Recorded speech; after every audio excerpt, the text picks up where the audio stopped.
want to start by thanking law enforcement, including Michigan State University Police, Michigan State Police, the FBI, all of our local agencies, first responders, local departments, and officers as far away as Oakland County for their efforts last night.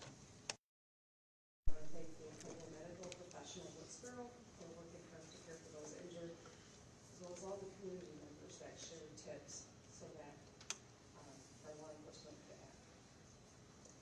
We mourn the loss of beautiful souls today and pray for those who are continuing to fight for their lives. Every Spartan student, parent, and staff member should know that Michiganders and Americans everywhere are thinking of you today. President Biden and I spoke last night. He pledged his support and the thoughts of an entire nation. We will work together to do what is necessary to help the Mercy community heal. We're all broken by an all too familiar feeling. Another place that is supposed to be about community and togetherness, shattered by bullets and bloodshed. We know this is a uniquely American problem. Today is the 5th anniversary of the Parkland shooting. We're mere weeks past the Lunar New Year shooting at a dance hall, and a few months past the shooting of an elementary. And looking back at a year marked by shootings at grocery stores, parades, and so many other ordinary, everyday situations, we cannot keep living like this. Our children are scared to go to school. People feel unsafe in their houses of worship or local stores. Too many of us scan rooms for exits when we enter them. And many of us have gone through the grim exercise of figuring out who our last call would be to. Last night, a lot of kids on this campus made those calls. They worried for their lives and for their friends, for their fellow Spartans. Parents across Michigan were on pins and needles, calling their kids to tell them that they love them. As parents, we tell our kids, it's going to be okay. We say that all the time. But the truth is, words are and we will. Today, let's hold the MSU and the Eastern communities close. And let's thank friends of those who have lost, those fighting for their lives, countless Michiganders whose lives are forever changed by yesterday's shooting. We will get through this together. And we will do it with the full support of the state of Michigan and the U.S. federal government. And with that, I would like to hand this over to our Congresswoman Melissa Slotkin. Thanks, Governor.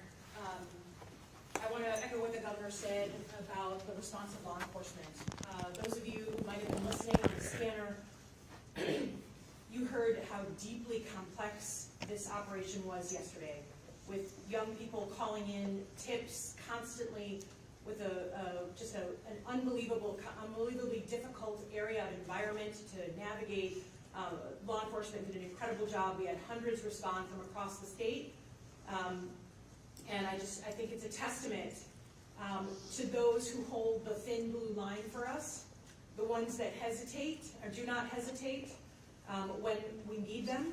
And I think we should recognize how desperately needed they were last night and in our society in general. I want to thank the doctors and nurses and staff at Sparrow Hospital. They were on it. No one wants to live through a mass shooting like this, but they were prepared and they handled it with grace and humanity. As a representative of Oxford, Michigan, I cannot believe that I am here again doing this 15 months later. And I am filled with rage that we have to have another press conference to talk about our children being killed in their schools. And I would say that you either care about kids or you having an open, honest conversation about what is going on in our society, or you don't. But please don't tell me you care about the safety of children if you're not willing to have a conversation about keeping them safe in a place that should be a sanctuary. Now, the Spartan community is incredibly connected and proud. We've already seen people come together. But for me, the most haunting picture of last night was watching the cameras pan through the crowds and seeing a young person wearing an Oxford Strong sweatshirt. The sweatshirts that were handed out after those kids lived through a school shooting 15 months ago.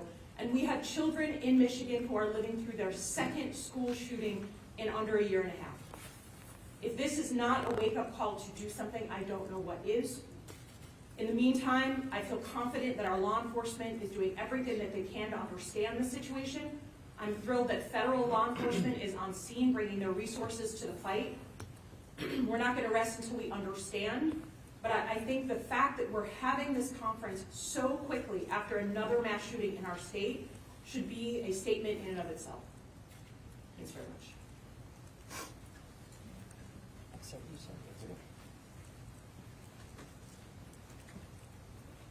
Well, on behalf of the community, I'm Mayor Shore, Mayor Ron Bacon, East Lansing.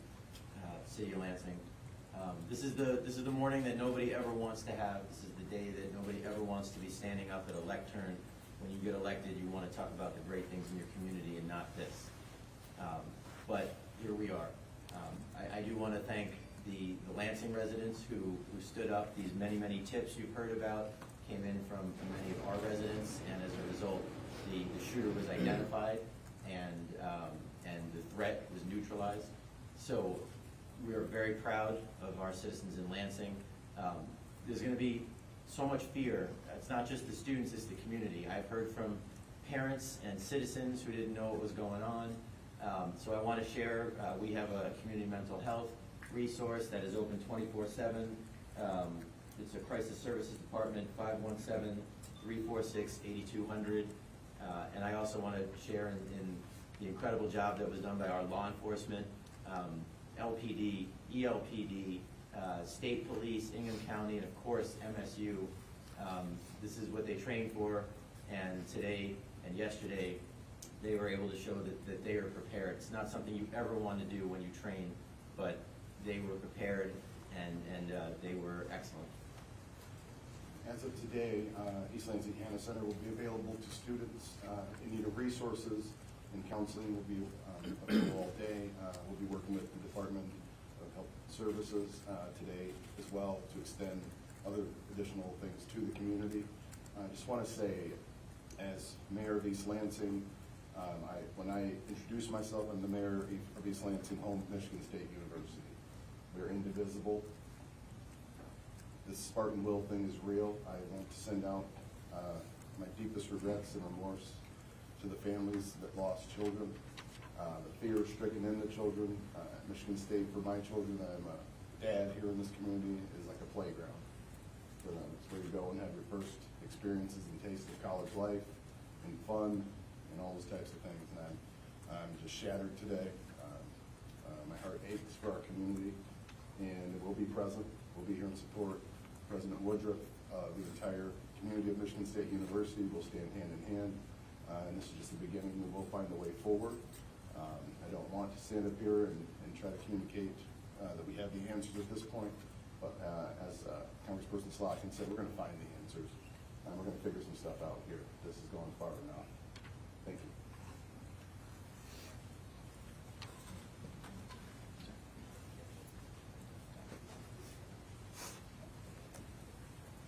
Good morning, everyone. I'm Dr. Denny Martin. I'm the interim president and chief medical officer for our hospital in Lansing. I think a lot of very dry mouths up here this morning, so bear with us. We appreciate your patience. I can confirm that last evening we cared for 5 individuals who were brought to Sparrow Hospital from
actually received a lot of texts that were just, I'm on the way, just within people showing up where you need to be.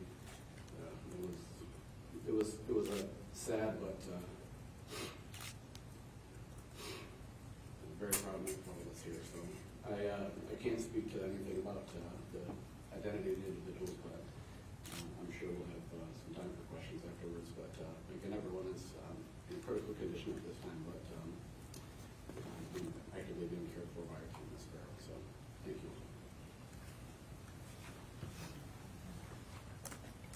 Good morning, my name is Teresa Woodruff, and I serve as the interim president.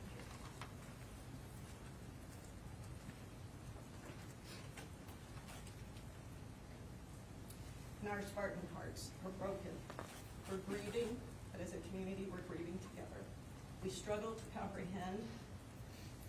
We lost families, friends, classmates, and our hearts go out to the victims and families of this senseless tragedy.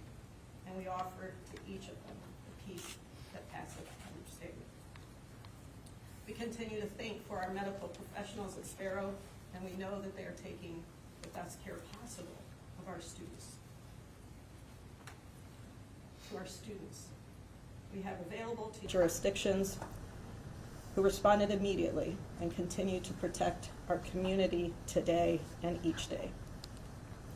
I want to thank the staff who are on campus today. MSU is on modified operations, which means we're on essential personnel only for today and for tomorrow. And those staff who are here to support our 17,000 students who are on campus and our 50,000 students across this great university, we thank you. I also thank directly our students, faculty, and staff who complied with the request to shelter in place for hours at end without knowing exactly what was happening. We thank you for your courage to maintain that shelter, which allowed our law enforcement to take the actions that they did. We ask each of you to honor your feelings and to take care of yourself and each other, and together we will come back more resilient than ever and more ready to face what is needed in this society, which is the courage of all of us to ensure that this never happens again.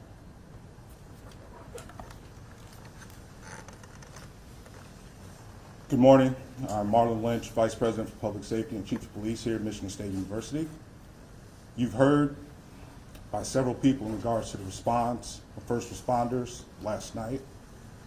Their work continued through the night, processing crime scenes, obtaining additional statements, additional evidence, tireless work hours.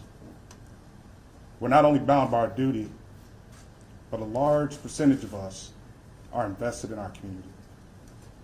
We went to school here, we have children here, we have family. This is us. This is part of us. These partnerships are great. Our processes will continue with this. We will continuously be joined by our partners as we are here today with the FBI, the state police, as well as Lansing Police Department in East Lansing. And I hate to even go down the list because there's so many agencies that responded last night, continuously responding and asking how can they help. And it was all in a timely manner, very timely with that. You will hear a recap of the incident and as well as some updates based on the events that have occurred overnight in regards to our students that were involved and also the suspect.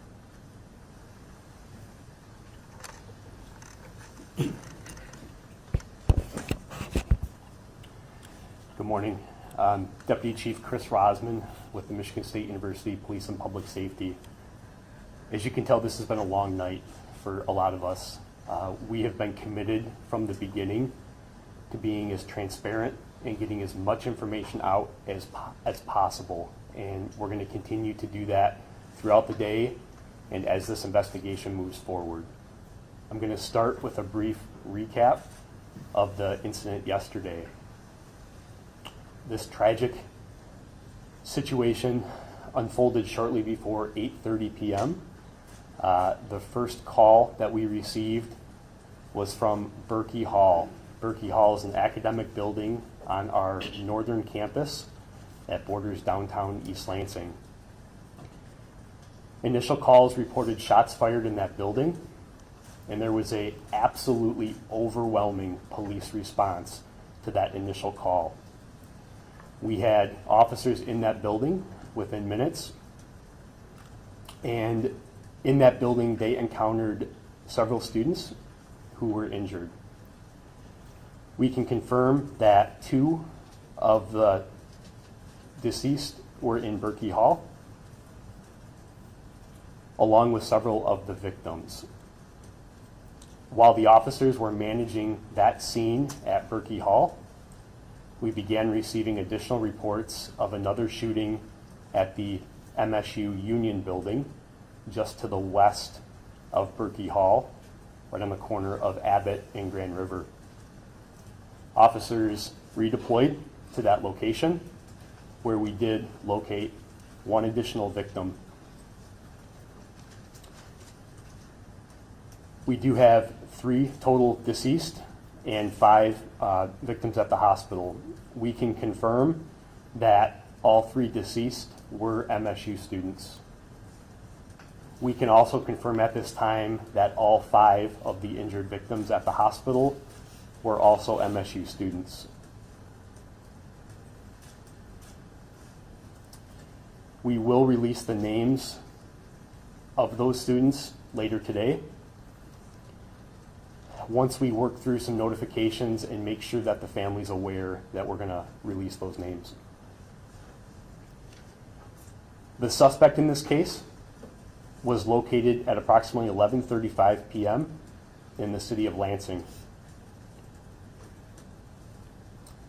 The suspect was located by units that were assisting in looking for that suspect after the shootings. The suspect is deceased due to a self-inflicted gunshot wound, and we are prepared to release the name of the person who committed these homicides at this time. We have previously confirmed that he was 43 years old. He's a male. His name is Anthony. Last name is McCrae, M-C-R-A-E. Anthony Dwayne McCrae. He's a 43-year-old male. We would like to sincerely thank our community for their help. Because of our quick release of the photograph from the campus security cameras and the help from our community, it was a caller's tip that led law enforcement to that suspect in the city of Lansing. We cannot thank the public and the community and the person who called in that report enough for being observant, for following our messaging, and for being vigilant and contacting us immediately.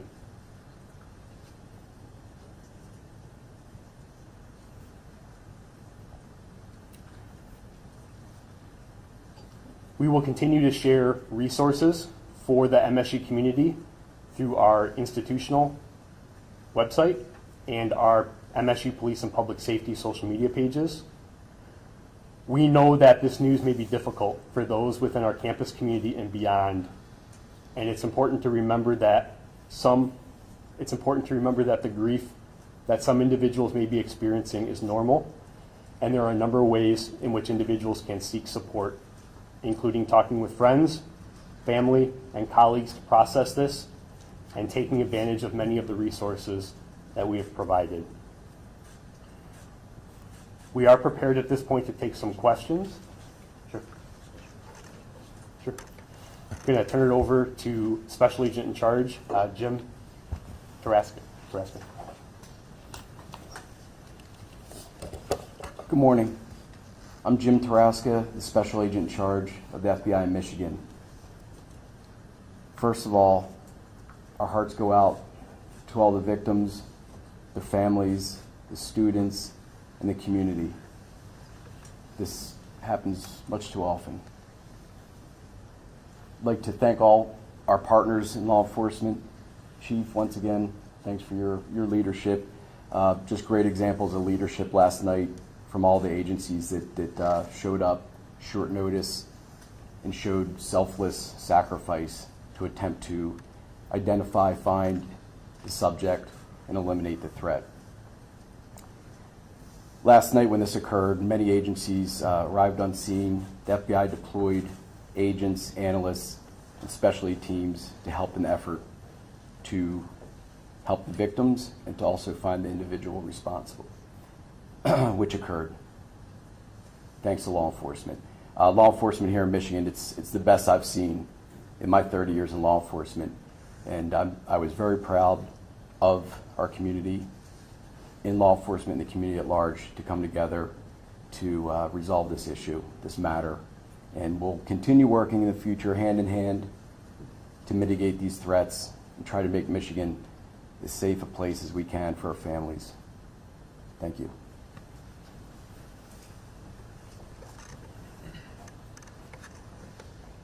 So I think we are prepared to take some questions now. Again, I do have to reiterate, this is still fluid, it's still ongoing. There are still crime scenes that are being processed, and we still are in the process of putting together the pieces to try to solve, to try to understand what happened and why it may have happened. So we're still working through that. So we will go ahead and take some questions at this time. Seven, Deputy Chief, can you Hold on. discuss at all Hold on. potential? Go ahead right there. Thank you. There was a large police presence at a home on Preston Avenue and East Howe Avenue in Lansing. Was that the suspect's home? So I can't confirm the actual location or address. We are aware that there was a search warrant executed on a residence that was connected to the suspect in this case. We're not prepared to share that specific location at this point. Do you have any information on the firearm and whether it was registered for the vehicle of the suspect using it? So at this point, we have no additional information on the actual weapon that was used in the incident. Those are things that we will continue to process and look at today as part of our investigation. Did you recover the weapon? We did recover a weapon, yes. So Right there. 7 of the 8 victims are at Berkeley Hall. The 8th is at the Union, and the Union victim also, the one that passed away. Is that correct? There were two of the victims from Berkey Hall are deceased. One victim from the Union is deceased. There are 5 additional victims that are at Sparrow Hospital. I cannot confirm where all 5 of those victims, which building they were in. I believe most of them were from Berkey Hall, but I can't confirm that. I'm gonna go right there. Yes. I understand the first, you said officers arrived shortly after the 8:30 call, but in the second building, what can you describe the timetable of what it took to get to the MSU Union building? Because officers were already within a distance of where this happened. Yeah, the MSU Union is within very close proximity to Berkey Hall. It's within walking distance. I would describe it as less than a block to the west of Berkey Hall. All indications at this point point to the fact that the suspect exited Berkey Hall and walked over to the MSU Union. When those calls initially started coming in from the Union, we were able to quickly redeploy resources to the Union, and the suspect actually quickly fled that building. He was not in the building for that long. So when you say redeployed, how much of a timetable is between that? I can't get into specifics on the time frame right now, but that will be part of the investigation that we'll look at is the time between those two incidents. Right there. Does the suspect have any previous interaction with law enforcement? So that's part of our investigation today, is to look at the suspect, his background, his history. Those are things that are occurring with our state and federal partners right now, who have really taken the lead on helping us with identify the suspect, especially since that incident did occur off campus. But those are things that we're looking at today, and those will be integral to the investigation in the background. Deputy Chief, can you shed any light as to the why this happened, what his motive was, why he chose Michigan State? You know, we had the same question last night, and we have the same answer this morning. We have absolutely no idea what the motive was at this point. We can confirm that the 43-year-old suspect had no affiliation to the university. He was not a student, faculty, staff, current or previous. So that's an unknown right now, and that's what we're trying to understand is why this incident occurred. I know everybody wants to know what the motive is. We don't have an answer right now, and that's the honest truth. Was anything found inside of his home that might help with that? I can't comment on what was located in the residence as part of that search warrant, but that is part of the ongoing investigation. Right there. Last week, several schools in Okemos and other schools across the state were shut down for an active shooting, which was determined to be a hoax. Have you determined if there's any connection to that at this point? So I won't get into that in detail. Obviously, we're looking at the possibility of any connection. What I will say is there doesn't appear to be initially, but those are the type of things that our state and federal partners are really going to look at. But initially, it does not appear that there's any connection. In the back right there. Blue, Channel 7. I understand that police made contact with the suspect before he shot himself. Can you explain what that contact was and what was the time frame from when he hung himself? So I don't have any additional information on the sequence of events when law enforcement contacted the suspect. There was a tip called in from an alert citizen that reported the suspect. That call was dispatched to resources that we had deployed in the field. We had so many police officers on campus. As part of our unified command structure, we started deploying resources off campus in order to respond to reports just like this. And the responding officers encountered the suspect. And I can't comment more on that actual interaction. That is being investigated by the Michigan State Police right now. Right there. Does Mr. McCray live in this community first, and then possibly for the medical personnel here? Can you tell us anything more about the extent of the injuries on the side? I'll start with that, and I'll turn it over to the doc. We're still working to ascertain place of residence for the suspect. As we have said all along, we want to make sure any information that we share is accurate, and we are still working to determine place of hometown and residence for the suspect. Yeah. There wasn't a consistent injury pattern with the individuals that were brought to the hospital, but the initial reports last evening that the injuries were life-threatening was correct. But there wasn't a consistent nature. It was a variety of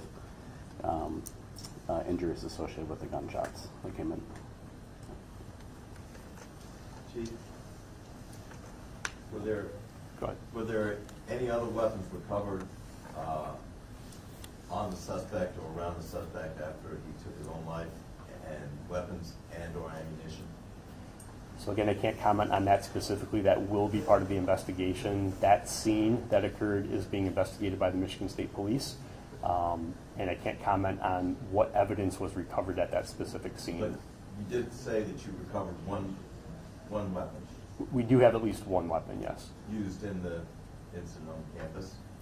That's part of the investigation, and we'll work to determine that. We'll take one more question. If I may. We'll do two. We'll come back to Slide in regard to the timing of the tip, roughly you came out at around 11 o'clock shortly thereafter with the first news briefing and released the picture. The suspect was encountered before midnight, so this tip came within minutes of you guys releasing this photo, or can you clarify? Yeah, no, that's absolutely correct. As soon as during this incident, when it was ongoing, and you can imagine the number of moving pieces, we had MSU police and public safety investigators reviewing surveillance footage, and they quickly determined that we had a picture of the suspect, and we quickly disseminated that publicly. And you are correct, it was shortly after we released it that he was recognized by an alert citizen. And so the time frame was pretty quick after we released it. So we commend the community and the citizen that called that in, and that was exactly what we were trying to achieve by releasing that picture, was to generate immediate tips for this person that was mobile, that we had no idea where he was at that point. And if I may, did any of the victims or anybody that might have been in proximity say if the suspect said anything or just came in shooting, or can you clarify at all how it transpired? So that will be part of the investigation in terms of what the suspect did or said. There are numerous witnesses that we have interviewed, and we will start to put those pieces together and see. But I don't have that information right now in terms of if the suspect said anything when he committed these heinous crimes.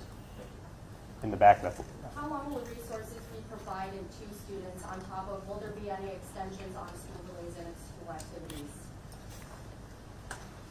We will provide the resources the students need for the time period they need, and again, we thank the federal government for their response. We will be in modified operations for the next 2 days, and then we will move into a period where classes will be canceled until Monday morning, but campus operations will resume.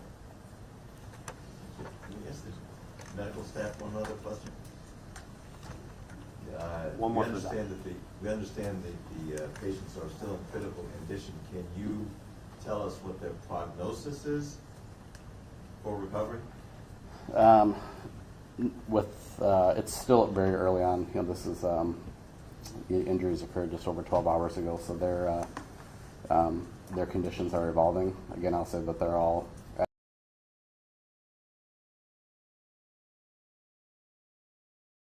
it's too early on in their course to give any kind of prognosis at this point.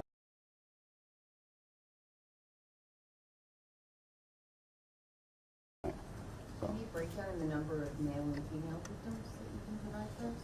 No, not at this time. We can't identify anyone. Yep. One other question for you, Betsy. So, appreciate everybody coming this morning. We are going to continue to share information. That concludes this briefing. We will be here today and working around the clock to provide resources and to continue this investigation, and we will continue to provide information. But thank you.